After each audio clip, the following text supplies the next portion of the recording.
महाराष्ट्र में corona virus का संक्रमण थमने का नाम नहीं ले रहा है। ऐसे में राज्य में लॉकडाउन लगाए जाने की संभावना तेज हो गई है। मौजूदा हाल की बात करें तो महाराष्ट्र में कोरोना संक्रमण के 63,000 से भी ज्यादा मामले सामने आए हैं।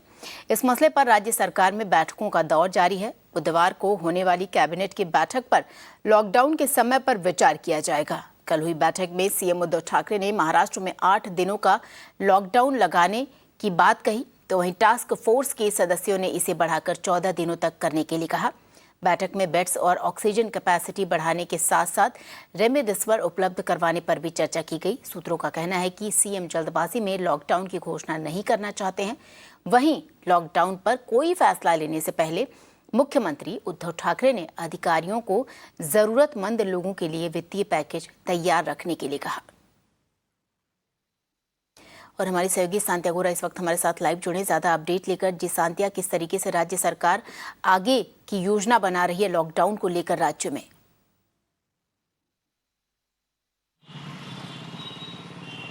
देखिए श्वेता, वैसे मुख्यमंत्री पिछले 2 दिनों में, चाहे वो पहले ऑल पार्टी मीटिंग हो या फिर कल स्टेट कोविड टास्क के सदस्यों के साथ मीटिंग हो, अपनी इस मंशा को जाहिर कर चुके हैं कि फिलहाल महाराष्ट्र में एक और लॉकडाउन की ज़रूरत है।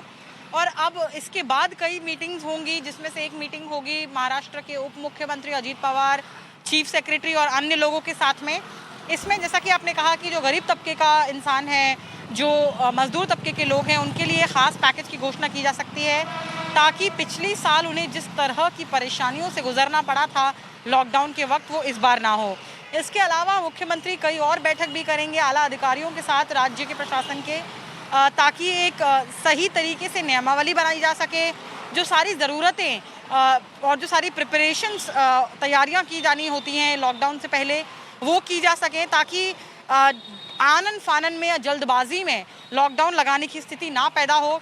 क्योंकि किस तरह से उस जल्दबाजी की कीमत भी हम लोग चुका चुके हैं, ये हम सब देख चुके हैं इससे पहले।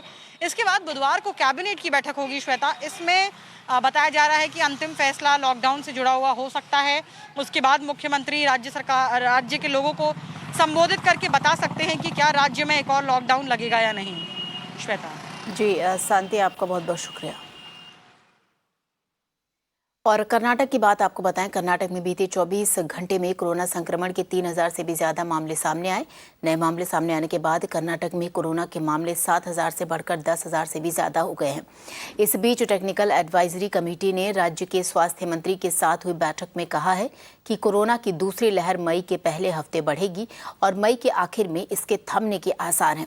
कमेटी ने यह भी चेतावनी दी है कि कोरोना के अधिक मामले आने पर हेल्थ इंफ्रास्ट्रक्चर पर भी बोझ पड़ेगा और सरकार प्रभावित राज्यों से आने वाले लोगों की टेस्टिंग सुनिश्चित करे।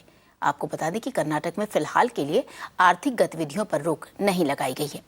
हमारे सहयोगी नेहा हेब्बाल इस वक्त हमारे साथ जुड़ रही हैं और ज्यादा अपडेट लेकर। नेहा, कर्नाटक राज्य में जिस तरीके से आर्थिक गतिविधियों पर अभी रोक नहीं लगाई गई है, साथ ही साथ क्या कुछ राज्य सरकार द्वारा किए जाने की योजना है आगे के दिनों में?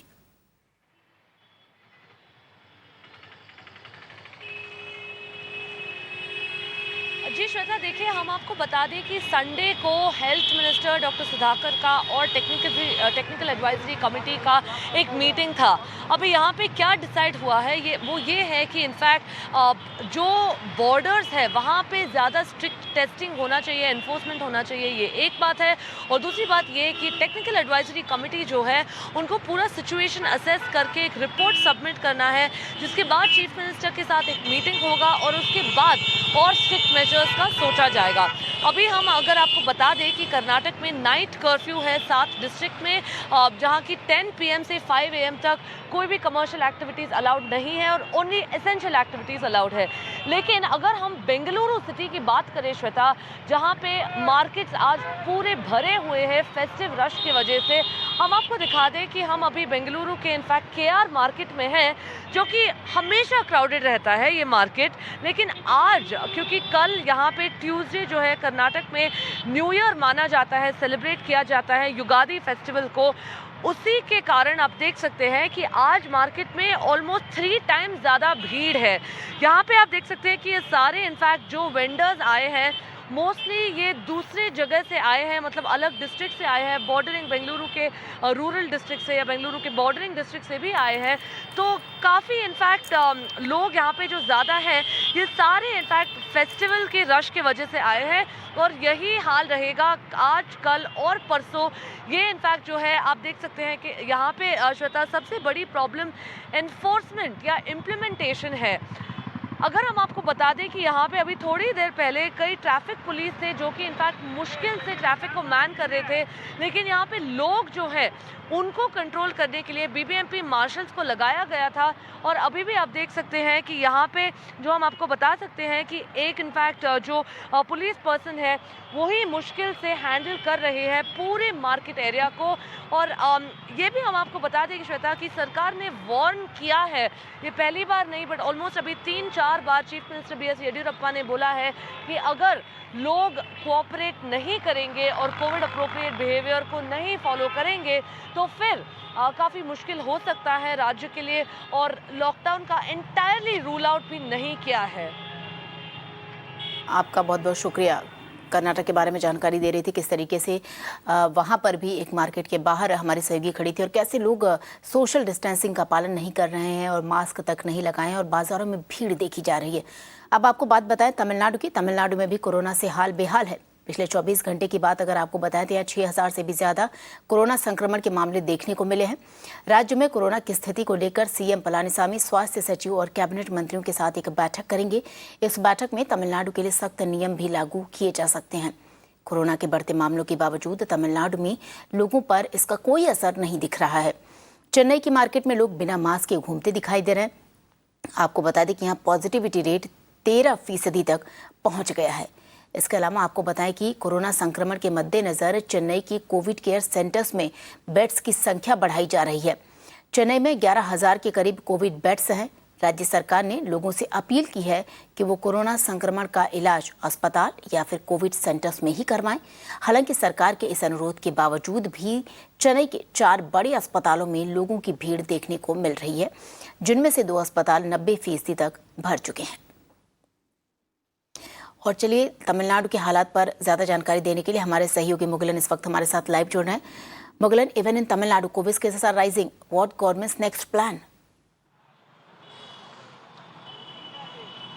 There is a continuous and highest surge in the number of COVID cases when it comes to Tamil Nadu and in Chennai. Yesterday alone, in last 24 hours, 6,618 cases has been reported, and in Chennai alone, 2,124 cases has been reported, and the positivity rate, that is Chennai's positivity rate, has already touched 13%, and we already know from Saturday the government have reintroduced several restrictions to the people, which includes allowing buses to ply only with the actual seating capacity, because earlier during the rush hours we have seen people used to crowd the buses, but to avoid those crowd, the government have announced that they will be allowing the allow the buses only to ply with the actual seating capacity. And even in the markets, the retail sale at the wholesale markets have already been prohibited.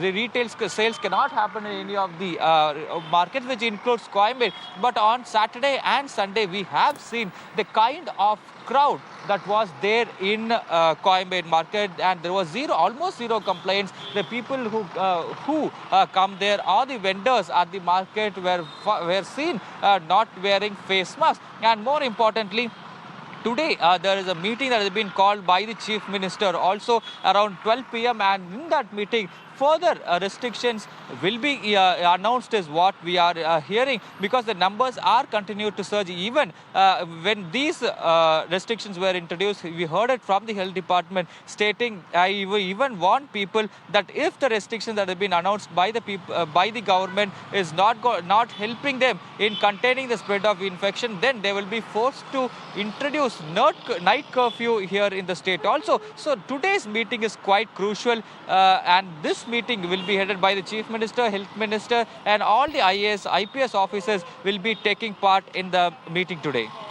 Right Muglan, आपका बहुत बहुत शुक्रिया। और आपको बताएं कि पूरे देश में कोरोना की रफ्तार बेकाबू हो गई है। इस बीच देश के 3 सबसे ज्यादा कोरोना प्रभावित राज्यों महाराष्ट्र, छत्तीसगढ़ और पंजाब में तैनात की गई केंद्रीय टीमों ने इन राज्यों में कोरोना नियमों की ठीक तरह से लागू नहीं करने की बात कही है। 3 राज्यों को लिखे पत्र में केंद्र ने कहा है कि महाराष्ट्र में कोरोना गाइडलाइंस का पूरी तरह से पालन नहीं किया जा रहा है। केंद्र ने ये भी कहा है कि महाराष्ट्र के कई जिलों में हेल्थ केयर वर्कर्स की कमी है। केंद्र सरकार ने पंजाब को वैक्सीनेशन और कॉन्टैक्ट ट्रेसिंग बढ़ाने के लिए कहा है। छत्तीसगढ़ को लेकर केंद्र ने कहा है कि यहां भी कंटेनमेंट स्ट्रेटजी को सही तरह से लागू नहीं किया गया है।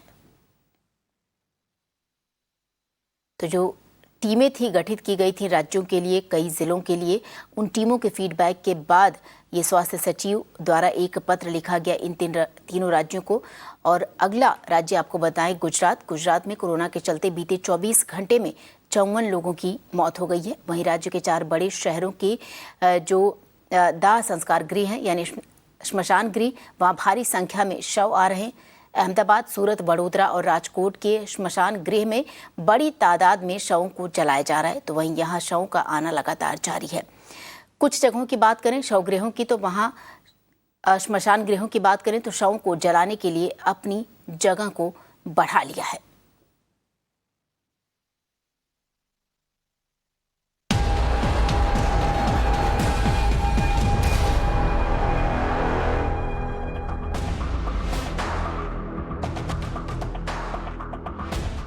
और एक बड़ी खबर इस बीच आपको बता दें, कोरोना महामारी के बीच हरिद्वार में कुंभ का आयोजन चल रहा है। इस दौरान कोरोना नियमों की जमकर धज्जियां उड़ाई जा रही हैं। हर की पौड़ी पर तमाम लोगों की भीड़ भी देखी जा रही है। अब आईजी कुंभ ने खुद इस बात को माना है कि कुंभ मेले के दौरान सोशल डिस्टेंसिंग का पालन करना मुश्किल हो गया और ऐसा करने पर किसी अप्रिय घटना के होने की आशंका है। आज भीड़ की वजह से हम चालान नहीं कर पा रहे, प्रैक्टिकली पॉसिबल नहीं है। एसओपी के पालन करने के लिए लगातार अपील की जा रही है, लेकिन घाट एरिया में आप देख सकते हैं सोशल डिस्टेंसिंग बड़ा मुश्किल हो जाता है। खासकर सोशल डिस्टेंसिंग की कोशिश करें तो गंभीर हादसा या स्टैम्पिड वाली स्थिति आ सकती है। तो उससे हम लोग बचने के लिए सोशल डिस्टेंसिंग को घाट में चाहते हुए भी हम लोग इम्प्लीमेंट नहीं कर पा रहे हैं। लेकिन जो मास्क है या फिर हमारा कोविड अप्रोप्रिएट बिहेवियर के लिए हम लोग लगातार अपील कर रहे हैं।